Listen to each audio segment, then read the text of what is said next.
학창시절 따돌림을 당하고 괴롭힘을 당하던 여성이 교육부 장관이 되어 대한민국의 교육 실태에 긍정적인 영향을 끼치게 되었으며 어느 날 그녀가 동창회를 나갔을 때 그녀에게 학폭을 가하던 동창들을 만나서 또 다시 괴롭힘을 당하게 되었지만 동창생들의 남편이 교육부 장관의 여성 밑에서 일하는 사람임이 밝혀지면서 생기는 이야기입니다. 대한민국의 심장부인 세종특별자치시의 교육부 청사. 그곳의 가장 높은 곳, 장관실의 창가에 한 여성이 서 있었다. 그녀의 이름은 차세리, 대한민국 교육의 새로운 수장이었다. 창밖으로 보이는 정부 세종청사의 위용과 멀리 펼쳐진 전월산의 능선이 그녀의 시야에 담겼지만 그녀의 마음은 25년 전 낡고 축축했던 서울의 한 고등학교 교실로 향하고 있었다. 장관님, 결제 서류입니다. 수석 보좌관의 목소리가 그녀를 현실로 잡아끌었다. 세리는 희미하게 미소 지으며 돌아섰다. 그녀의 얼굴에는 중년의 원숙함과 함께 쉽게 지워지지 않는 깊은 그늘이 어려 있었다. 고생 많으시네요. 이리 주세요. 서류를 받아드는 그녀의 손가락은 가늘고 길었지만 굳은 살이 박여 있었다. 가난과 서름 속에서 악착같이 버텨온 세월의 흔적이었다. 책상 위에는 학교 폭력 근절 및 피해 학생 지원 강화 방안이라는 제목의 보고서가 놓여 있었다. 그녀가 장관이 되어 가장 먼저 그리고 가장 강력하게 추진하고 있는 정책이었다. 그것은 단순한 정책이 아니었다. 그녀의 피와 눈물이 맺힌 과거와의 처절한 싸움이자 미래 세대를 향한 간절한 약속이었다. 25년 전 강북의 낡은 주택가에 위치한 서진여자고등학교. 그곳에 차세리가 있었다. 아버지는 그녀가 초등학생일 때 공사장에서 사고로 돌아가셨고 어머니는 식당 주방 일을 하며 홀로 그녀를 키웠다. 반지하 단칸방의 퀴퀴한 곰팡이 냄새는 그녀의 교복과 책가방에 깊숙이 배어 있었다. 세리는 영리하고 성실한 학생이었지만 그녀의 가난은 아이들의 놀림감이 되기에 충분했다. 그 중심에는 주아라는 아이가 있었다. 부유한 집안의 외동딸이었던 주아는 반짝이는 새 구두와 명품 가방으로 아이들의 선망을 한 몸에 받았다. 그리고 그 선망을 권력 삼아 약한 아이들을 괴롭혔다. 세리는 그들의 가장 좋은 먹잇감이었다. 야, 차세리. 너한테서 냄새나. 무슨 냄새지? 아, 곰팡이 냄새. 주아의 한마디에 교실에는 어김없이 웃음보가 터져나왔다. 세리는 얼굴을 들 수 없었다. 낡았지만 매일 밤 어머니가 정성껏 빨아 다려준 교복을 움켜쥐었다. 어머니의 고된 손길을 떠올리면 눈물이 핑 돌았지만 울 수 없었다. 우는 것은 지는 것이었다. 괴롭힘은 날이 갈수록 교묘하고 잔인해졌다. 체육 시간 아이들이 피구 경기를 할 때 세리는 늘 가장 먼저 공에 맞았다. 주아와 그 무리들은 마치 사냥감을 몰듯 세리를 향해 집중적으로 공을 던졌다. 급식 시간 그녀의 식판에 몰래 소금이나 후추를 쏟아붓는 것은 예사였다. 가장 끔찍했던 기억은 비가 쏟아지던 여름날이었다. 그날도 주아는 세리를 화장실로 끌고 갔다. 너 때문에 우리 반 전체가 재수 없는 것 같아. 이 물로 내 더러운 기운 좀 씻어내야겠어.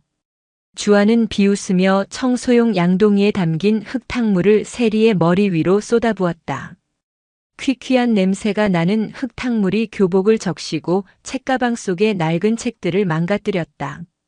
아이들의 폭소 소리가 화장실 전체를 울렸다. 세리는 차가운 타일 바닥에 주저앉아 아무 소리도 내지 못했다. 온몸이 젖어 덜덜 떨렸지만 추위 때문이 아니었다. 뼛속까지 스며드는 모멸감과 수치심 때문이었다.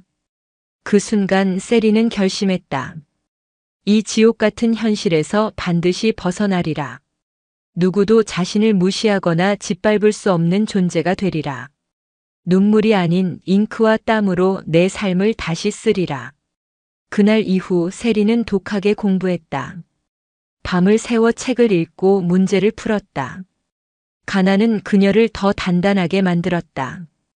어머니의 희생을 헛되게 할 수 없다는 생각에 잠을 줄이고 밥을 걸렀다. 그리고 마침내 그녀는 전교 수석으로 서진여고를 졸업했고 모두가 선망하는 서울대학교 사범대학에 당당히 합격했다. 그녀의 합격 소식에 어머니는 딸을 부둥켜 안고 한없이 울었다. 세리는 어머니의 주름진 손을 잡으며 다짐했다. 다시는 어머니가 그리고 내가 눈물 흘리는 일은 없을 것이라고. 하지만 과거의 상처는 흉터처럼 남았다. 대학에 가서도 교사가 되어서도 그녀는 사람들과 쉽게 어울리지 못했다. 누군가 호의를 보여도 그 이면에 다른 의도가 있는 것은 아닌지 의심했다. 특히 비 오는 날이면 어김없이 그날의 악몽이 떠올라 숨이 막혔다. 흙탕물의 차가운 감촉과 아이들의 비웃음 소리가 환청처럼 귓가를 맴돌았다. 그녀의 상처를 따뜻하게 감싸준 것은 남편 강지훈이었다. 교육부에서 만난 그는 세리의 능력과 고든 성품을 존경했고 그녀의 아픔을 진심으로 이해해 주었다. 당신은 잿더미 속에서 피어난 꽃이야. 누구보다 강하고 아름다워. 과거에 얽매이지 마. 당신의 날개는 더 넓은 하늘을 날아야 해. 지훈의 따뜻한 지지와 사랑 속에서 세리는 비로소 과거의 그림자에서 조금씩 벗어날 수 있었다. 그녀는 교육 현장의 부조리를 바꾸고 싶었다. 자신처럼 상처받는 아이들이 더 이상 생기지 않도록 학교를 가장 안전하고 평등한 공간으로 만들고 싶었다. 그 열망 하나로 교육 정책의 길에 뛰어들었고 탁월한 능력과 굳은 신념을 인정받아 마침내 대한민국 교육부 장관의 자리에까지 올랐다. 장관 취임식 날 그녀는 단상에 서서 대한민국 국민 앞에 맹세했다. 단 한 명의 아이도 포기하지 않는 교육, 소외와 차별이 없는 학교를 만들겠습니다. 저의 모든 경험과 열정을 바쳐 우리 아이들이 꿈과 희망을 마음껏 펼칠 수 있는 대한민국을 만들겠습니다. 그녀의 목소리는 떨림 없이 단단했고 눈빛은 그 어느 때보다 강렬하게 빛났다. 그것은 과거에 상처받은 소녀가 세상에 던지는 출사표이자 미래를 향한 희망의 선언이었다. 그리고 며칠 후 장관실로 한 통의 우편물이 배달되었다.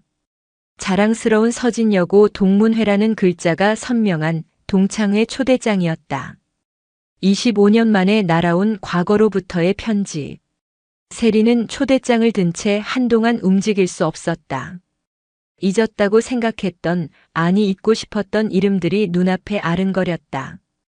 특히 한주아라는 세 글자가 심장처럼 박동하며 그녀의 가슴을 찔렀다. 동창회 초대장은 마치 판도라의 상자처럼 세리가 굳게 닫아두었던 과거의 기억들을 쏟아내게 만들었다. 밤마다 악몽에 시달렸다. 흙탕물을 뒤집어 쓴 채 아이들의 비웃음 속에 서 있는 꿈, 낡은 교복을 입고 홀로 교실에 남아 창밖을 바라보는 꿈. 꿈에서 깨면 온몸이 식은땀으로 젖어 있었다. 남편 지우는 그런 그녀를 안타깝게 바라보았다. 여보, 가지 않아도 괜찮아. 아무도 당신을 비난하지 않아. 그는 아내의 떨리는 손을 따뜻하게 감싸주었다. 아니, 가야겠어. 세리는 힘겹게 입을 열었다. 더 이상 도망치고 싶지 않아. 내가 평생을 바쳐 만들고 싶은 세상이 어떤 세상인지 그들에게도 보여줘야겠어. 그녀의 목소리는 가늘게 떨렸지만 눈빛만은 단호했다. 이것은 그녀 스스로 넘어야 할 산이었다. 과거의 트라우마를 정면으로 마주하지 않고서는 진정으로 앞으로 나아갈 수 없다는 것을 그녀는 알고 있었다. 학교 폭력 근절 정책을 추진하는 교육부 장관으로서 그녀는 더 이상 피해자의 그늘에 숨어 있을 수만은 없었다. 동창회 날짜가 다가올수록 세리는 더욱 일에 몰두했다. 장관으로서의 삶은 한순간도 쉴 틈을 주지 않았다. 국회 대정부 질문, 각종 위원회 회의, 정책 발표 기자회견. 수많은 카메라 플래시와 날카로운 질문들 속에서 그녀는 대한민국의 교육을 책임지는 수장으로서의 역할을 빈틈없이 수행했다.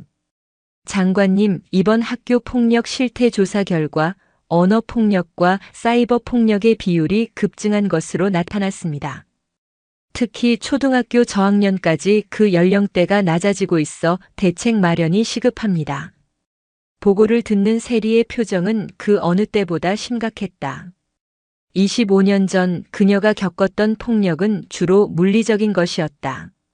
하지만 시대가 변하면서 폭력의 양상 또한 교묘하고 잔인하게 진화하고 있었다. 보이지 않는 곳에서 보이지 않는 방식으로 아이들의 영혼에 깊은 상처를 남기고 있었다. 가해 학생에 대한 처벌 강화만으로는 부족합니다. 근본적인 해결책이 필요해요. 인성교육, 회복적 생활교육 프로그램을 전면적으로 확대하고 무엇보다 피해 학생의 상처를 치유하고 온전한 일상 회복을 지원하는 시스템을 국가가 책임지고 만들어야 합니다. 그녀의 지시는 단호하고 명확했다. 회의실에 모인 교육부 관료들은 그녀의 카리스마와 깊이 있는 통찰력에 압도되었다. 그들은 알고 있었다. 차세리 장관이 추진하는 정책들이 단순한 탁상 공론이 아니라 그녀의 삶과 철학이 녹아든 진심이라는 것을. 동창회 전날 밤 세리는 옷장 앞에서 한참을 망설였다. 어떤 옷을 입고 가야 할까? 장관으로서의 권위를 보여주는 딱딱한 정장? 아니면 평범한 동창으로 보일 수 있는 부드러운 원피스? 그녀는 결국 남편 지훈이 골라준 짙은 네이비색의 심플한 원피스를 선택했다. 화려하지는 않지만 단정하고 기품이 느껴지는 옷이었다. 당신은 어떤 옷을 입어도 빛나. 그냥 당신 자신으로 있으면 돼. 지훈은 아내의 어깨를 감싸 안으며 용기를 북돋아 주었다. 혹시 무슨 일 생기면 바로 전화해요. 교육부 직원들이 근처에 대기하고 있을 테니. 알았어요. 걱정 마요. 그냥 오랜만에 친구들 만나는 것뿐이니까. 세리는 애써 미소 지었지만 마음속의 불안감은 쉽게 가시지 않았다. 동창회가 열리는 곳은 강남의 한 고급 호텔 연회장이었다.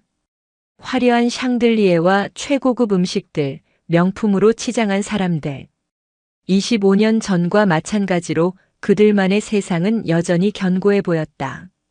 세리가 연회장 안으로 들어서는 순간 모든 시선이 그녀에게로 쏠렸다. 어머, 쟤 차세리 아니야? 용케 왔네. 그러게. 아직도 그 반지하에 사나? 옷 입은 것 좀 봐. 여전하네. 수군거리는 소리가 여기저기서 들려왔다. 세리는 꿋꿋하게 허리를 펴고 안으로 들어섰다. 그리고 그녀를 발견한 한 여자가 과장된 몸짓으로 다가왔다. 한주아였다. 세리야.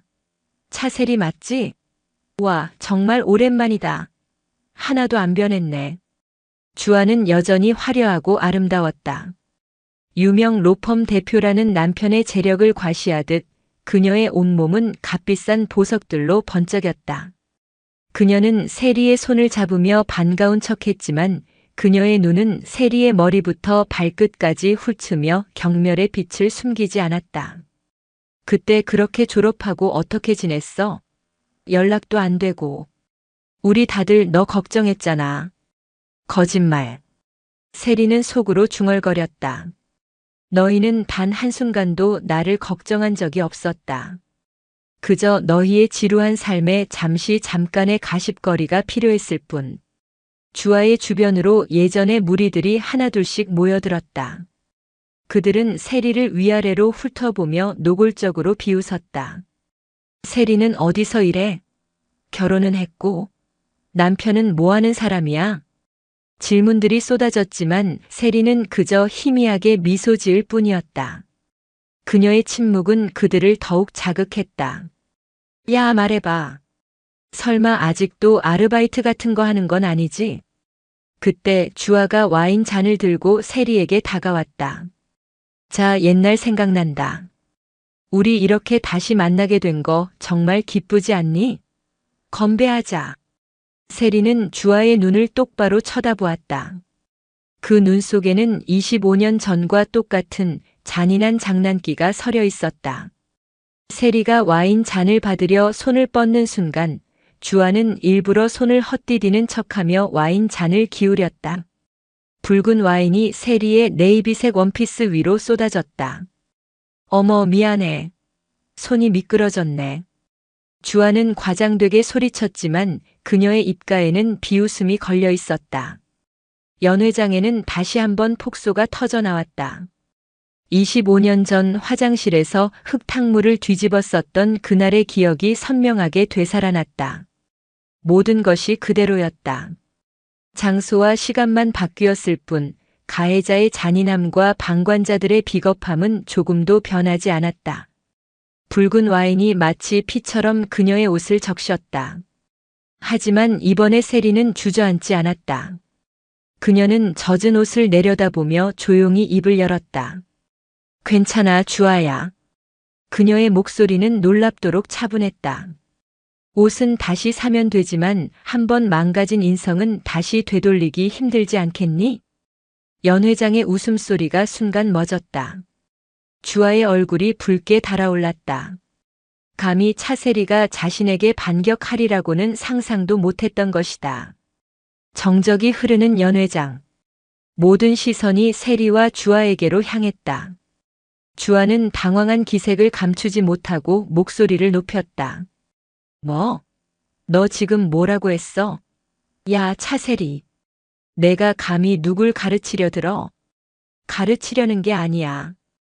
그냥 사실을 말했을 뿐이야. 세리는 젖은 옷을 닦을 생각도 하지 않고 주아를 똑바로 응시하며 말했다. 25년 전이나 지금이나 너는 조금도 변하지 않았구나. 사람에게 상처를 주고도 부끄러움을 모르는 그 모습 말이야.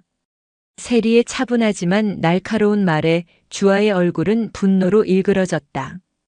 그녀의 옆에 있던 무리들도 세리를 향해 비난을 쏟아내기 시작했다. 내가 뭔데 주아한테 충고질이야?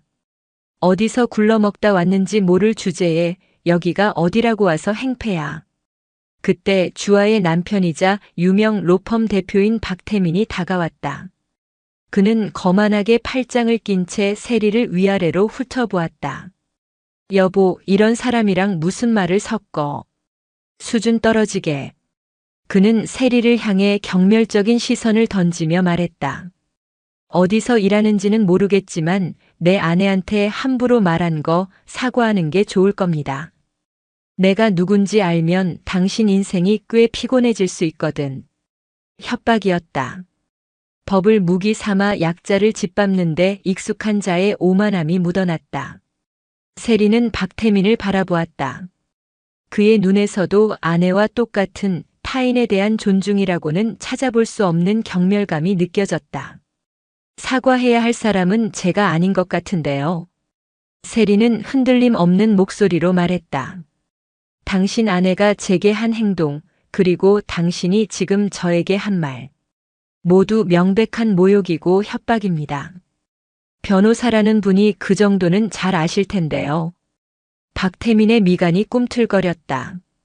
감히 자신의 권위에 도전하는 세리의 당당한 태도에 자존심이 상한 듯 했다.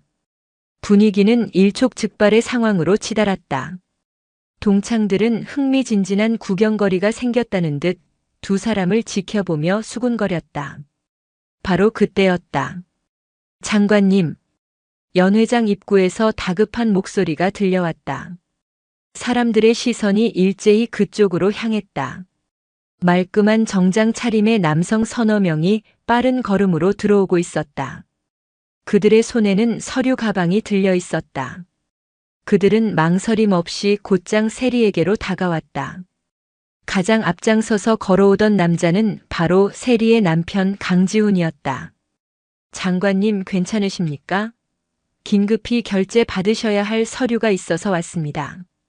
지훈은 세리의 젖은 옷을 발견하고 순간 표정이 굳었지만 이내 평정심을 되찾고 정중하게 말했다. 그의 뒤에 있던 교육부 직원들 역시 세리를 향해 깍듯이 허리를 숙였다. 장관님? 연 회장에 있던 모든 사람들이 얼어붙었다. 장관이라는 단어가 그들의 뇌리에 박혔다. 설마 하는 표정으로 모두가 세리를 쳐다보았다. 박태민 역시 믿을 수 없다는 얼굴로 세리와 지훈을 번갈아 보았다. 지훈은 아랑곳하지 않고 세리에게 서류를 내밀었다. 학교 폭력 가해 학생에 대한 생활기록부 기재 방안 관련입니다. 장관님의 최종 결재만 남았습니다. 세리는 자연스럽게 서류를 받아들고 내용을 훑어보았다. 마치 방금 전에 소라는 아무것도 아니었다는 듯 그녀는 다시 대한민국의 교육부 장관 차세리의 얼굴로 돌아와 있었다. 수고 많으셨습니다. 강 비서실장님. 세리는 서류에 서명을 하며 말했다. 이 방안 조속히 시행될 수 있도록 준비해 주십시오. 예, 장관님. 지훈과 교육부 직원들이 일사불란하게 대답했다. 그제야 상황 파악이 된 주아와 박태민 그리고 다른 동창들의 얼굴은 하얗게 질려갔다. 그들이 무시하고 조롱했던 곰팡내 나는 반지하에 살던 차세리가 대한민국 교육부 장관이라고 자신들이 방금 무슨 짓을 한 것인지 깨달은 그들의 눈동자는 공포로 흔들렸다. 특히 박태민의 얼굴은 잿빛이 되었다. 그는 방금 대한민국 국무위원 중 한 명인 교육부 장관을 면전에서 모욕하고 협박한 것이었다. 그의 로펌이 아무리 대단하다 한들 현직 장관을 상대로 한 스캔들은 그의 경력에 치명타가 될 수 있었다. 주아는 덜덜 떨리는 손으로 입을 막았다. 그녀의 머릿속은 새하얘졌다. 와인을 쏟아부었던 순간, 경멸적인 말을 내뱉었던 순간들이 파노라마처럼 스쳐 지나갔다. 세리는 서명을 마친 서류를 지훈에게 건네고 천천히 몸을 돌려 연회장에 모인 동창들을 둘러보았다. 그녀의 시선이 닿는 곳마다 사람들은 고개를 숙였다. 25년 전 그녀를 향해 비웃고 돌을 던졌던 그들이었다. 세리는 마이크를 잡고 단상 위로 올라갔다. 연 회장은 숨소리 하나 들리지 않을 만큼 고요했다. 여러분, 오랜만에 만나서 반가웠습니다. 그녀의 차분한 목소리가 연 회장 전체에 울려 퍼졌다. 저는 오늘 이 자리에 교육부 장관이 아닌 여러분의 동창 차세리로 왔습니다. 그리고 25년 전 제가 겪었던 일들을 오늘 다시 한번 겪었습니다. 그녀는 자신의 젖은 옷을 가리켰다. 이 와인 자국은 지우면 그만입니다. 하지만 사람의 마음에 남는 상처의 얼룩은 평생 지워지지 않습니다. 저는 오늘 그것을 다시 한번 확인했습니다. 그녀의 시선이 주아에게 향했다. 주아는 고개를 푹 숙인 채 감히 그녀를 쳐다보지 못했다. 저는 제가 가진 힘으로 여러분에게 복수하기 위해 이 자리에 온 것이 아닙니다. 다만 이것 하나만은 꼭 말하고 싶었습니다. 여러분이 무심코 던진 돌에 개구리는 맞아 죽는다는 사실을 여러분의 자녀들에게는 반드시 가르치시길 바랍니다. 학교가 그리고 우리 사회가 더 이상 상처와 눈물로 얼룩지지 않도록 저 또한 제 자리에서 최선을 다하겠습니다. 그 말을 마친 세리는 단상에서 내려왔다. 지훈이 재빨리 다가와 그녀의 어깨에 자신의 재킷을 걸쳐주었다. 세리는 더 이상 뒤를 돌아보지 않고 남편과 함께 당당한 걸음으로 연회장을 빠져나왔다. 남겨진 사람들은 망부석처럼 그 자리에 굳어 있었다. 화려했던 연회장은 이제 침묵과 후회, 그리고 뒤늦은 공포의 무게에 짓눌려 있었다. 그날의 동창회는 그들에게 평생 잊을 수 없는 교훈을 남긴 채 막을 내렸다. 호텔 연회장을 빠져나온 세리의 차는 밤의 장막을 가르며 세종으로 향했다. 차 안에는 무거운 침묵이 흘렀다. 남편 지훈은 아내의 어깨를 감싸고 있던 재킷을 여며주며 조용히 운전대를 잡았다. 그는 분노로 들끓는 속을 애써 억누르고 있었다. 감히 누가 자신의 아내에게, 그것도 대한민국의 교육부 장관에게 그런 끔찍한 모욕을 줄 수 있단 말인가. 괜찮아? 지훈의 목소리에 걱정이 묻어났다. 세리는 창밖으로 스쳐 지나가는 서울의 야경을 바라보며 나지막이 대답했다. 응, 괜찮아. 아니, 오히려 후련해. 그녀의 목소리는 놀랍도록 평온했다. 25년간 그녀를 짓눌러왔던 과거의 망령과 정면으로 마주한 지금 그녀는 두려움 대신 기묘한 해방감을 느끼고 있었다. 지옥의 문을 열고 들어갔지만 그곳에서 마주한 것은 비겁하고 초라한 과거의 유령일 뿐이었다. 당신 말대로 그들은 변하지 않았어. 하지만 나도 변하지 않았더라면 오늘 난 그 자리에서 무너졌을 거야. 세리는 지훈을 향해 희미하게 미소 지었다. 당신이 내 곁에 있어줘서 내가 나 자신을 잃지 않을 수 있었어. 고마워. 지훈은 아내의 손을 꼭 잡았다. 더 이상 말이 필요 없었다. 하지만 그들이 빠져나온 연회장은 그야말로 폭풍의 눈이었다. 세리가 떠난 후 남겨진 동창들은 패닉에 빠졌다. 익명의 커뮤니티 게시판에 현직 장관 동창회에서 겪은 썰이라는 제목의 글이 올라온 것은 채 1시간이 지나지 않아서였다. 글쓴이는 동창회에 참석했던 사람 중 한 명인 듯 당시 상황을 매우 상세하게 묘사했다. 붉은 와인을 쏟아부은 일 로펌 대표 남편의 협박, 그리고 교육부 직원들의 극적인 등장까지. 글은 순식간에 수십만 건의 조회수를 기록하며 인터넷을 뜨겁게 달궜다. 장관이 누구냐? 그 몰상식한 동창은 대체 누구? 네티즌 수사대가 움직이기 시작했고 언론의 촉각도 곤두섰다. 다음 날 아침 교육부 대변인실은 빗발치는 기자들의 전화에 업무가 마비될 지경이었다. 어젯밤 강남 H호텔 동창회에 참석한 국무위원이 차세리 장관님이 맞으십니까? 동창에게 와인 테러를 당했다는 것이 사실입니까? 상황은 걷잡을 수 없이 커지고 있었다. 세종청사 장관실에 출근한 세리는 자신을 둘러싼 폭풍의 한가운데서 오히려 고요함을 유지했다. 그녀는 대변인을 불러 지시했다. 어떠한 추측성 보도에도 공식적인 답변은 하지 마세요. 다만 내일 오전 10시 이 자리에서 기자회견을 열겠습니다. 제가 직접 모든 것을 말씀드릴 겁니다. 장관님 괜찮으시겠습니까? 장관님의 개인적인 상처가 다시 한번. 걱정하는 대변인에게 세리는 단호하게 말했다. 이것은 더 이상 저의 개인적인 일이 아닙니다. 우리 사회의 부끄러운 자화상이자 제가 교육부 장관으로서 반드시 해결해야 할 과제입니다. 위기를 기회로 만들어야지요. 그녀의 눈빛은 결연했다. 그녀는 이 사건을 단순한 개인의 복수극으로 끝낼 생각이 없었다. 이것을 공론화하여 학교 폭력 문제의 심각성을 전 국민에게 알리고 자신이 추진하는 정책의 동력으로 삼아야 했다.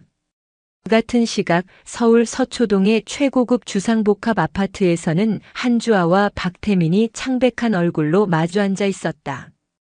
밤새 인터넷을 뒤지며 사태를 파악한 그들은 공포에 질려 있었다. 어떡해 여보. 기사가 나면 어떡해. 내 이름이 알려지면 우리 애들 학교는 어떡하고. 주아는 울부짖었다. 박태민 역시 상황이 심상치 않음을 직감했다. 그의 로펌은 이미 발칵 뒤집혔다. 대표 변호사들의 긴급 회의가 소집되었고 박태민에게 어떻게든 이 사태를 수습하라는 압박이 들어왔다.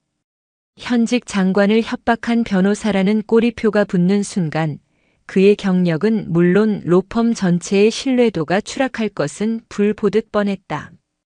젠장. 그 여자가 장관일 줄이야 어떻게 그런 애가.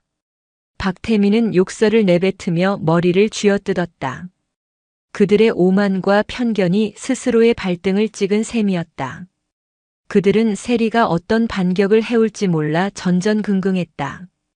고소, 고발, 언론을 통한 폭로 생각할 수 있는 모든 최악의 시나리오가 그들의 머릿속을 헤집었다. 그들에게 밤은 고통스럽도록 길었다. 그리고 마침내 교육부 장관 차세리가 직접 기자회견을 연다는 뉴스가 속보로 흘러나왔다. 심판의 날이 다가오고 있었다. 다음 날 오전 10시 세종정부 세종청사 교육부 브리핑룸. 수백 개의 카메라 렌즈와 마이크가 단상을 향해 있었다. 대한민국 모든 언론의 눈과 귀가 이곳으로 집중되었다. 긴장된 침묵 속에서 차세리 장관이 단상 위로 모습을 드러냈다. 그녀는 어젯밤 입었던 네이비색 원피스가 아닌 단호함이 느껴지는 회색 정장 차림이었다. 카메라 플래시가 쉴 새 없이 터졌다. 세리는 잠시 눈을 감고 숨을 골랐다. 25년 전 흙탕물을 뒤집어 쓰고 모두의 비웃음거리가 되었던 소녀. 오늘 그녀는 자신의 목소리로 자신의 이야기를 하기 위해 이 자리에 섰다. 국민 여러분, 그리고 언론인 여러분. 오늘 저는 대한민국 교육부 장관으로서 그리고 한때 학교 폭력의 피해자였던 한 개인으로서 이 자리에 섰습니다. 그녀의 차분하고 낮은 목소리가 브리핑룸을 가득 채웠다. 모두가 숨을 죽이고 그녀의 다음 말을 기다렸다. 어제 있었던 일에 대해 많은 추측과 보도가 있었던 것으로 압니다. 하지만 저는 오늘 이 자리에서 특정인을 비난하거나 과거의 일을 복수하기 위해 서 있는 것이 아닙니다. 그녀는 잠시 말을 멈추고 기자들을 한 명 한 명 둘러보았다. 저는 오늘 우리 사회에 여전히 만연한 폭력의 고리를 끊어내기 위해 그리고 저와 같은 아픔을 겪는 아이들이 더 이상 생기지 않게 하기 위해 저의 부끄러운 과거를 용기 내어 꺼내려 합니다. 세리는 담담하게 자신의 이야기를 시작했다. 가난 때문에 겪어야 했던 멸시와 따돌림, 낡은 교복과 반지하의 곰팡이 냄새를 비웃던 아이들의 목소리, 그리고 비 오는 날 화장실에서 겪어야 했던 끔찍한 모욕까지. 그녀는 특정인의 이름을 거론하지 않았다. 그저 한 친구와 그 무리들이라고만 지칭했다. 하지만 그녀의 이야기는 그 어떤 폭로보다 강력한 힘을 가지고 있었다. 그것은 한 개인의 경험을 넘어 우리 사회의 어두운 이면을 드러내는 고백이었다. 어른이 된 지금 저는 다시 그 친구들을 만났습니다. 그리고 깨달았습니다. 가해자는 자신의 잘못을 너무나 쉽게 잊지만 피해자는 그 상처를 평생 안고 살아간다는 것을. 그리고 우리 사회는 가해자가 자신의 권력과 지위를 이용해 과거의 잘못을 반복해도 용인되는 너무나도 관대한 사회라는 것을 말입니다.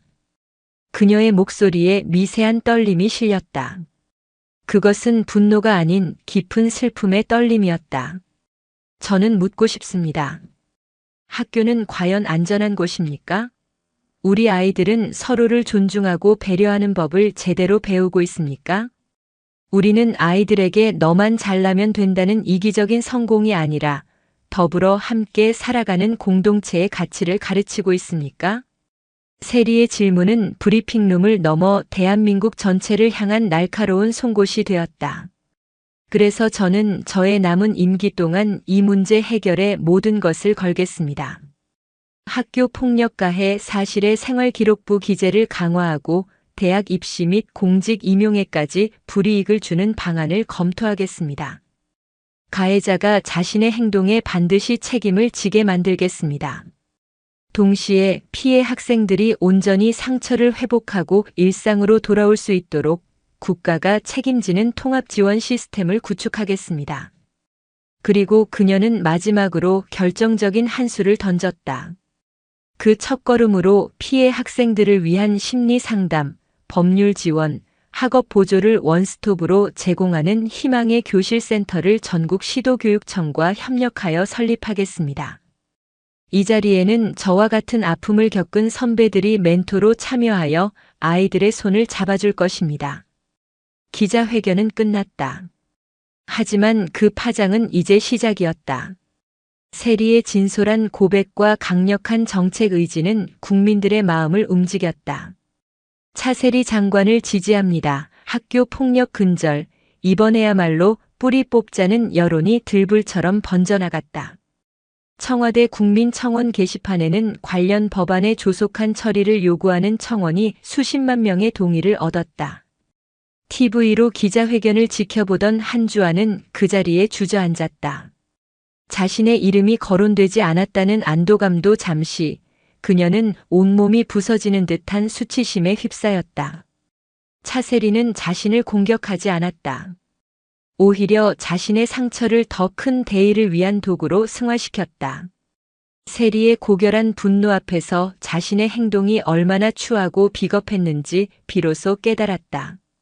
와인을 쏟아부으며 비웃던 자신의 모습, 남편의 권력을 믿고 오만하게 굴었던 자신의 모습이 역겹게 느껴졌다. 그녀의 뺨 위로 뒤늦은 후회의 눈물이 하염없이 흘러내렸다. 차세리 장관의 기자회견은 사회 전체를 뒤흔들었다. 그녀는 순식간에 강단 있는 소신 장관, 상처를 희망으로 바꾼 리더로 떠올랐다. 그녀가 발표한 희망의 교실 프로젝트는 전폭적인 지지를 받으며 빠르게 추진되었다. 반면 가해자에 대한 여론은 싸늘하게 얼어붙었다. 비록 실명이 공개되지는 않았지만 네티즌들은 끈질기게 와인 테러 동창의 신상을 추적했고 결국 한주아와 박태민의 이름이 암암리에 거론되기 시작했다. 박태민의 로펌은 엄청난 타격을 입었다. 장관 협박범이 소속된 로펌이라는 오명은 치명적이었다. 클라이언트들이 줄줄이 계약을 해지했고 로펌 내부에서는 박태민의 거취를 두고 압박이 거세졌다. 한주아 역시 모든 사회적 관계가 끊겼다. 그녀가 속해 있던 상류층 사교 모임에서 외면당했고 자녀들의 학교 학부모들 사이에서도 기피 대상이 되었다. 25년 전 그녀가 세리에게 가했던 투명인간 취급을 이제 그녀가 고스란히 돌려받고 있었다. 밤마다 악몽에 시달리던 주아는 더 이상 견딜 수 없었다. 그녀는 차세리를 만나 무릎 꿇고 사과해야만 했다. 그것만이 이 지옥에서 벗어날 수 있는 유일한 길처럼 보였다. 그녀는 교육부 장관실에 수십 통의 전화를 걸었지만 비서실의 벽은 철옹성이었다. 장관님께서는 개인적인 만남은 일절하지 않으십니다. 차가운 답변만이 돌아올 뿐이었다. 결국 주아는 최후의 수단을 선택했다. 수소문 끝에 세종시에 위치한 세리의 아파트 주소를 알아낸 것이다. 며칠을 뜬 눈으로 밤을 새운 초췌한 얼굴, 명품 대신 수수한 옷차림의 그녀는 더 이상 과거의 화려했던 한주아가 아니었다. 그녀는 차가운 가을바람을 맞으며 아파트 정문 앞에서 하염없이 세리를 기다렸다. 저녁 늦게 일을 마친 세리가 탄 관용차가 아파트 단지로 들어섰다.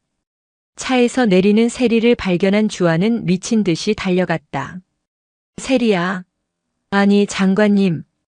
주아는 세리의 바짓가랑이라도 붙잡을 듯 절박하게 그녀의 앞을 막아섰다. 세리는 낯선 여인의 등장에 잠시 멈칫했지만 이내 그녀가 누구인지 알아보고 표정이 굳어졌다. 여긴 어쩐 일이지? 세리의 목소리는 차갑게 가라앉아 있었다. 주아는 그 자리에서 무릎을 꿇었다. 잘못했어. 내가 정말 잘못했어. 제발 용서해줘.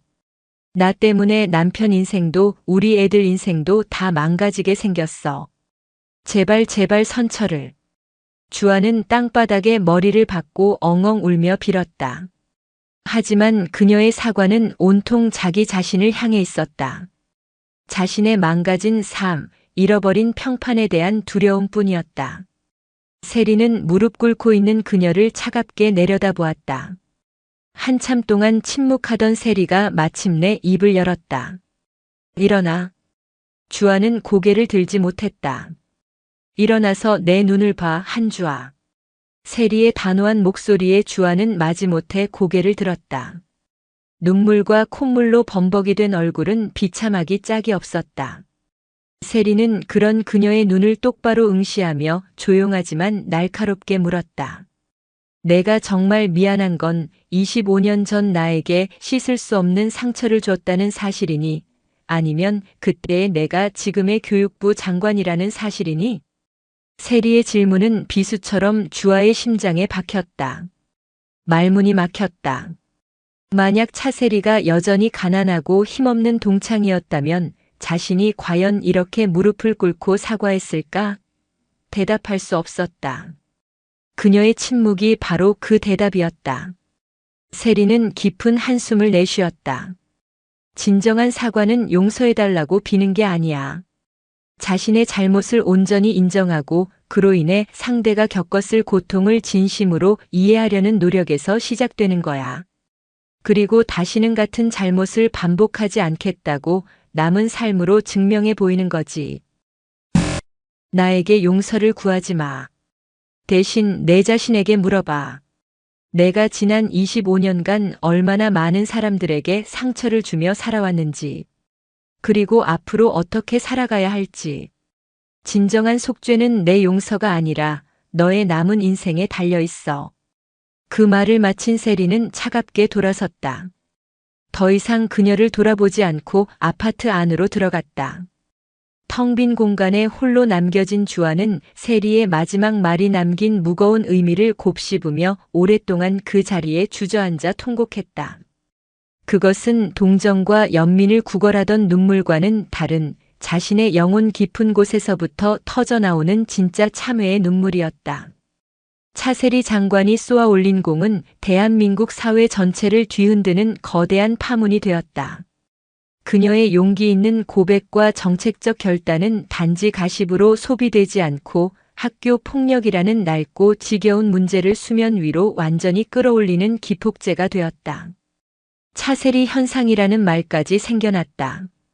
그녀의 회색 정장과 단호한 어조는 소신과 원칙의 상징이 되었고, 그녀가 발표한 희망의 교실은 국민적 성원 속에서 초고속으로 추진되었다. 설립준비위원회 위원장으로는 존경받는 원로 교육학자가 위촉되었고, 각계각층의 전문가들이 자문위원으로 참여했다. 그 중에는 세리의 남편인 강지훈 실장도 있었다. 그는 아내의 가장 든든한 동지이자 정책의 가장 유능한 실행자로서 밤낮을 가리지 않고 프로젝트에 매달렸다. 희망의 교실 1호 센터는 상징적인 장소에 자리 잡았다. 서울의 중심 종로구에 위치한 옛 교육청 건물이었다. 수십 년간 대한민국 교육의 역사를 지켜봐 온 그곳이 이제는 상처받은 아이들의 미래를 보듬는 희망의 공간으로 재탄생하게 된 것이다. 리모델링 공사가 시작되고 전국에서 후원과 자원봉사 문의가 쇄도했다. 물론 모든 과정이 순탄하지만은 않았다. 세리가 추진하는 가해 학생생활기록부 기재 강화 및 대입 연계 법안은 국회에서 거센 저항에 부딪혔다. 서울 여의도 국회의사당의 교육위원회 회의실에서는 연일 고성이 오갔다. 장관님, 너무 과하십니다. 아직 어린 학생들에게 주홍글씨를 새겨 인생의 낙오자로 만들자는 것입니까? 이것은 명백한 이중처벌이며 교육적 원리에도 어긋납니다. 야당의 한중진 의원이 책상을 치며 호통쳤다. 세리는 조금도 물러서지 않았다. 그녀는 자리에서 일어나 의원들을 향해 차분하지만 단호한 목소리로 반박했다. 의원님, 주홍글씨는 가해자의 기록이 아니라 피해자의 마음에 새겨지는 것입니다. 학교 폭력은 어린 날의 치기 어린 장난이 아니라 한 사람의 영혼을 파괴하는 명백한 범죄입니다. 가해자에게 자신의 행동에 대한 책임을 묻는 것은 그를 낙인 찍기 위함이 아닙니다. 진정한 반성과 성찰의 기회를 주기 위함이며 무엇보다 우리 사회에 잘못을 저지르면 반드시 대가를 치른다는 정의의 원칙을 바로 세우기 위함입니다. 그녀의 논리 정연한 반박에 회의장은 잠시 침묵에 잠겼다. 그녀의 말에는 장관으로서의 권위를 넘어 피해자의 고통을 온몸으로 겪어낸 자의 진실성이 담겨 있었기 때문이다. 결국 법안은 몇 차례의 격렬한 토론 끝에 일부 수정안을 거쳐 교육위원회를 통과했다. 정의를 향한 더디지만 중요한 첫걸음이었다. 한편 폭풍의 또 다른 눈이었던 한주아의 삶은 완전히 무너져 내렸다. 남편 박태민은 로펌에서 결국 불명예스럽게 쫓겨났다. 장관 협박범이라는 꼬리표는 법조계에서 사형 선고나 다름없었다. 그들의 재산은 흩어졌고 견고해 보였던 상류층의 성벽은 신기루처럼 사라졌다. 결국 두 사람은 이혼했다. 주아는 강남의 화려한 주상복합에서 쫓겨나 서울 변두리의 낡은 다세대 주택으로 거처를 옮겼다. 생전 처음으로 스스로의 힘으로 돈을 벌어야 했다. 그녀가 할 수 있는 일은 많지 않았다. 마트의 계산원으로 취직한 그녀는 하루 종일 서서 바코드를 찍고 손님들의 무례한 언사를 견뎌야 했다. 과거 그녀가 다른 사람에게 했던 바로 그 행동들이었다. 퇴근 후 텅 빈 집에 돌아와 컵라면으로 끼니를 때울 때면 그녀는 문득 25년 전의 차세리를 떠올렸다. 식당 주방에서 일하던 세리의 어머니를 떠올렸다. 고된 노동 끝에 얻는 푼돈의 무게를 자식에게 가난을 물려주고 싶지 않은 부모의 절박한 심정을 그녀는 이제야 아주 조금 몸으로 이해하기 시작했다. 거울에 비친 자신의 초라하고 지친 얼굴 속에서 그녀는 과거 자신이 그토록 경멸했던 누군가의 모습을 보고 있었다. 그것은 길고 혹독한 속죄의 시작이었다. 공적인 성공은 개인의 상처를 완벽하게 치유하지 못했다. 차세리는 대한민국 교육의 방향을 바꾸고 있었지만 그녀의 내면 깊은 곳에는 여전히 25년 전에 비 오는 날이 얼룩처럼 남아 있었다. 낮에는 강철 같은 장관이었지만 밤이 되면 악몽에 시달리는 날들이 계속되었다. 당신 요즘 잠 못 자지?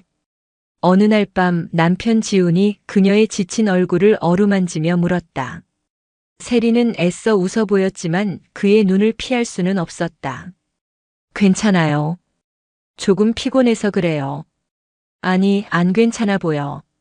세리야, 당신은 수많은 아이들을 구하고 있지만 정작 당신 자신을 돌보지 않고 있어. 25년 전에 그 아이도 당신이 보듬어줘야 할 첫 번째 아이야. 지훈의 진심 어린 설득에 세리는 마침내 용기를 내기로 했다.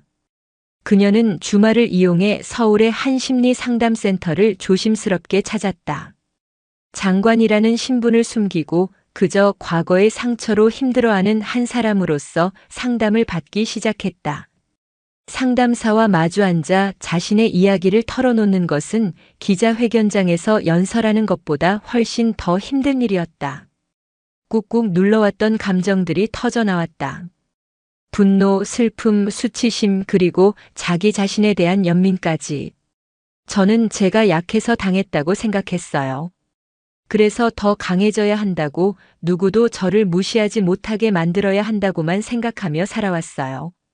세리는 눈물을 흘리며 고백했다. 상담사는 따뜻한 눈으로 그녀를 바라보며 말했다. 약해서 당한 게 아니에요. 그저 운이 나빴을 뿐이에요. 잘못한 것은 오직 가해자입니다. 이제 그만 자신을 탓하세요. 그리고 그동안 너무나 잘 버텨온 기특하고 대견한 자신을 따뜻하게 안아주세요. 상담사의 말은 그녀의 굳어있던 마음을 녹이는 주문과도 같았다. 그녀는 비로소 깨달았다. 진정한 극복은 가해자를 응징하는 것에서 끝나는 것이 아니라 피해자였던 자기 자신을 온전히 받아들이고 용서하는 과정이라는 것을. 그녀는 그날 25년 만에 처음으로 어린 시절의 자신을 위해 소리내어 울었다. 같은 시각 한주아는 자신의 작은 방 안에서 또 다른 거울을 마주하고 있었다. 그녀는 인생의 가장 밑바닥에서 허우적거리고 있었다. 하루하루의 생계는 고되고 미래는 보이지 않았다. 그러던 어느 날 저녁 마트 일을 마치고 돌아와 켠 텔레비전에서 희망의 교실 개소식 뉴스가 나오고 있었다. 화면 속에서 차세리는 환하게 웃으며 아이들의 손을 잡고 있었다. 그리고 이어진 인터뷰에서 한 여학생이 울먹이며 자신의 경험을 이야기했다. 매일매일 지옥 같았어요. 아무도 제 말을 믿어주지 않았고 제가 예민해서 그런 거라고 했어요. 죽고 싶다는 생각밖에 안 들었는데 이곳에 와서 저와 같은 아픔을 가진 친구들을 만나고 선생님들의 이야기를 들으면서 저도 다시 살아갈 용기를 얻었어요. 여학생의 이야기는 25년 전 세리의 이야기와 놀랍도록 닮아 있었다. 그 순간 주아는 마치 망치로 머리를 맞은 듯한 충격을 받았다. 처음으로 그녀는 자신의 고통이 아닌 타인의 고통을 온전히 느꼈다. 화면 속 여학생의 눈물에서 그녀는 과거 자신이 짓밟았던 세리의 눈물을 보았다. 뉴스에 나오는 가해 학생들의 무신경한 인터뷰에서 그녀는 자신의 끔찍했던 과거를 보았다. 그것은 진정한 의미의 첫 번째 자기 객관화였다. 그녀는 그제야 세리가 마지막에 했던 말의 의미를 깨달았다. 진정한 속죄는 너의 남은 인생에 달려있다. 그녀는 더 이상 자신의 불행을 한탄하며 주저앉아 있을 수만은 없었다. 무엇이라도 해야 했다. 자신의 죄를 씻기 위해서가 아니라 단 한 명이라도 과거의 자신과 같은 괴물이 되는 것을 막기 위해서. 한주아는 결심했다. 그녀는 인터넷을 뒤져 청소년 상담 관련 자원봉사 단체를 찾아보기 시작했다. 차세리가 만든 화려한 희망의 교실은 아니었다. 그녀는 그럴 자격이 없다고 생각했다. 대신 마포구의 한적한 골목에 위치한 작은 민간 청소년 쉼터의 문을 두드렸다. 푸른 나무 쉼터라는 이름의 그곳은 가출하거나 학업을 중단한 위기 청소년들이 잠시 머물며 기댈 수 있는 작은 공간이었다. 그녀는 자신의 과거를 숨기고 그저 아이들을 위해 무언가 하고 싶은 평범한 아주머니로 자신을 소개했다. 쉼터 소장은 그녀의 진심 어린 눈빛을 보고 청소와 식사 준비를 돕는 자원봉사를 허락했다. 주아의 새로운 삶이 시작되었다. 새벽같이 일어나 쉼터로 가 아이들이 먹을 아침을 준비하고 구석구석을 청소했다. 처음에는 마음을 열지 않고 퉁명스럽게 굴던 아이들도 묵묵히 자신의 자리를 지키는 그녀의 모습에 조금씩 경계를 풀기 시작했다. 그녀는 아이들에게 섣부른 조언이나 훈계를 하지 않았다. 대신 그들의 이야기를 묵묵히 들어주었다. 친구들에게 따돌림당한 이야기, 부모에게 상처받은 이야기, 미래가 보이지 않아 막막하다는 이야기. 그들의 아픔 속에서 그녀는 끊임없이 과거의 세리와 현재의 자신을 보았다. 어느 날 쉼터에서 가장 반항적이던 한 남자아이가 다른 아이를 괴롭히는 것을 목격했다. 주아는 조용히 그 아이에게 다가갔다. 잠깐 이야기 좀 할까? 옥상으로 올라간 두 사람. 아이는 잔뜩 날이 선 표정으로 그녀를 쏘아보았다. 아줌마가 뭔데 참견이야? 나도 너만 했을 때 너처럼 다른 사람을 괴롭혔어. 주아의 담담한 고백에 아이의 눈이 커졌다. 그때는 그게 힘이라고 생각했지. 내가 남보다 위에 있다는 증거라고. 근데 아니더라. 남을 밟고 일어서는 건 사실은 세상에서 가장 비겁하고 쉬운 방법이야. 그리고 그 대가는 아주 길고 혹독하게 찾아와. 내가 지금 이렇게 사는 것처럼. 그녀는 자신의 실패한 인생을 꾸밈없이 이야기했다.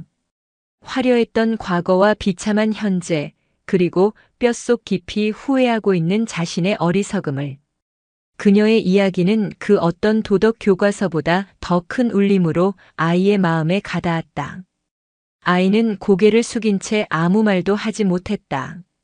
그날 이후 아이는 눈에 띄게 달라지기 시작했다. 시간은 흘러 계절이 두 번 바뀌었다. 차세리의 교육 개혁은 조금씩 하지만 단단하게 뿌리를 내리고 있었다. 희망의 교실은 전국적인 성공 모델이 되었고 그녀는 종종 예고 없이 전국의 관련 시설들을 방문하여 현장의 목소리를 듣곤 했다. 그러던 어느 늦가을 오후 그녀는 희망의 교실과 연계하여 위기 청소년 지원 사업을 펼치고 있는 작은 민간 쉼터들을 격려차 방문하고 있었다. 그리고 마지막으로 들른 마포구의 푸른 나무 쉼터. 쉼터 소장에게 업무 현황을 보고받으며 안으로 들어서는 순간 그녀의 발걸음이 우뚝 멈췄다. 아이들에게 따뜻한 유자차를 나눠주며 다정하게 미소 짓고 있는 한 여인. 세월의 풍파에 거칠어졌지만 그 윤곽은 선명했다. 한주아였다. 시간이 멈춘 듯 했다. 쉼터의 소란스러움 속에서 오직 두 사람만이 고요한 섬처럼 떠 있었다. 아이들의 웃음소리, 찻잔이 부딪히는 소리, 창밖의 자동차 소리가 아득하게 멀어졌다. 가장 먼저 정적을 깬 것은 주아였다. 그녀는 세리를 발견하고 사색이 되어 손에 들고 있던 찻잔을 떨어뜨릴 뻔했다. 쨍그랑하고 날카로운 소리가 났다면 차라리 나았을 것이다. 하지만 그녀는 가까스로 찻잔을 붙잡았고 그 위태로운 모습이 마치 그녀의 삶 자체를 보여주는 듯 했다. 그녀는 어쩔 줄 몰라 하며 고개를 숙였다. 도망치고 싶었지만 발이 땅에 붙어버린 듯 움직일 수 없었다. 세리는 천천히 그녀에게로 다가갔다. 수행원들이나 쉼터 소장이 무어라 말을 걸었지만 그녀의 귀에는 들리지 않았다. 그녀의 시선은 오직 한 사람, 과거의 악몽이자 현재의 이질적인 풍경이 되어버린 한주아에게 고정되어 있었다. 세리가 바로 앞에 멈춰 서자 주아는 몸을 돌려 부엌으로 숨으려 했다. 그 순간 세리의 나직한 목소리가 그녀를 붙잡았다. 한주아 씨. 주아의 어깨가 파르르 떨렸다. 그녀는 결국 천천히 돌아섰다. 눈도 마주치지 못하고 바닥만 내려다보는 그녀의 모습은 2년 전 세리의 아파트 앞에서 무릎 꿇었던 때와는 전혀 다른 종류의 것이었다. 그때가 공포와 자기 연민이었다면 지금은 오롯이 부끄러움과 참회의 무게에 짓눌린 모습이었다. 장관님, 여긴 어쩐 일로? 아이들 보러 왔습니다. 세리는 주아를 지나쳐 아이들에게 다가가 인사를 나누고 쉼터 소장과 잠시 이야기를 나누었다. 하지만 그녀의 신경은 온통 부엌 입구에 못 박힌 듯 서 있는 주아에게 향해 있었다. 공식적인 방문 일정을 마친 세리는 수행원들에게 먼저 나가 있으라고 이른 뒤 다시 주아에게로 향했다. 이제 쉼터의 한쪽 구석에는 두 사람만이 남았다. 창문으로 들어오는 늦가을의 햇살이 먼지를 비추며 길게 늘어졌다. 여기서 일하는 겁니까? 세리가 물었다. 일이라고 할 것까지는 그냥 봉사하고 있습니다. 주아가 겨우 대답했다. 제가 있어야 할 곳이라고 생각해서 왔습니다. 그녀는 고개를 숙인 채 말을 이었다. 목소리는 심하게 떨리고 있었다. 용서받을 자격이 없다는 것 잘 압니다. 장관님께 누가 될까봐 그만둬야겠지요. 세리는 아무 말 없이 주아를 바라보았다. 화려했던 보석과 명품 옷은 사라진 지 오래였다. 대신 그녀의 손은 설거지와 청소로 거칠어져 있었고 얼굴에는 고단한 삶의 흔적이 새겨져 있었다. 하지만 이상하게도 과거 그 어떤 모습보다 지금의 모습이 훨씬 더 사람다워 보였다. 그녀의 눈에서는 더 이상 오만과 경멸을 찾아볼 수 없었다. 한참의 침묵 끝에 세리가 입을 열었다. 그녀의 목소리는 놀랍도록 부드러웠다. 용서라니요. 세리는 당신을 용서합니다라고 말하지 않았다. 그것은 너무 쉽고 값싼 위로가 될 터였다. 대신 그녀는 쉼터에서 제잘거리며 웃고 있는 아이들을 바라보며 말했다. 한주아 씨가 여기서 아이들을 위해 쏟고 있는 이 시간들이 과거의 그 어떤 말이나 행동보다 훨씬 더 큰 의미를 가집니다. 그녀는 다시 주아를 바라보았다. 그걸로 됐습니다. 그 순간 주아는 고개를 들어 세리를 보았다. 세리의 눈에는 경멸도 동정도 승리감도 없었다. 그저 깊고 잔잔한 눈빛만이 담겨 있었다. 그 눈빛 앞에서 주아는 마침내 무너져 내렸다. 소리 없는 눈물이 그녀의 거칠어진 뺨을 타고 흘러내렸다. 그것은 25년이라는 긴 세월을 넘어 가해자가 피해자에게 건네는 진정한 참회의 눈물이었다. 세리는 더 이상 아무 말도 하지 않고 조용히 돌아섰다. 쉼터 문을 나서는 그녀의 발걸음은 이상하리만치 가벼웠다. 복수도 완벽한 용서도 아니었다. 하지만 그녀는 마음을 짓누르던 거대한 바위 하나가 사라진 것을 느꼈다. 25년 묵은 상처는 사라지지 않을 것이다. 하지만 이제 그것은 더 이상 그녀를 아프게 하는 생채기가 아니었다. 그 상처는 그녀의 일부가 되어 그녀를 더 단단하고 깊이 있는 사람으로 만들어준 역사의 훈장이 되었다. 쉼터를 나선 세리는 올려다본 서울의 하늘은 유난히 맑고 푸르렀다. 비 오는 날의 흙탕물 냄새 대신 상쾌한 가을바람이 그녀의 뺨을 스쳤다. 진정한 재회는 과거의 망령과 마주하는 것이 아니라 상처받았던 과거의 나와 화해하고 현재의 나를 온전히 긍정하는 것임을 그녀는 깨달았다. 그녀의 마음속에서 길고 길었던 비가 마침내 그치고 있었다.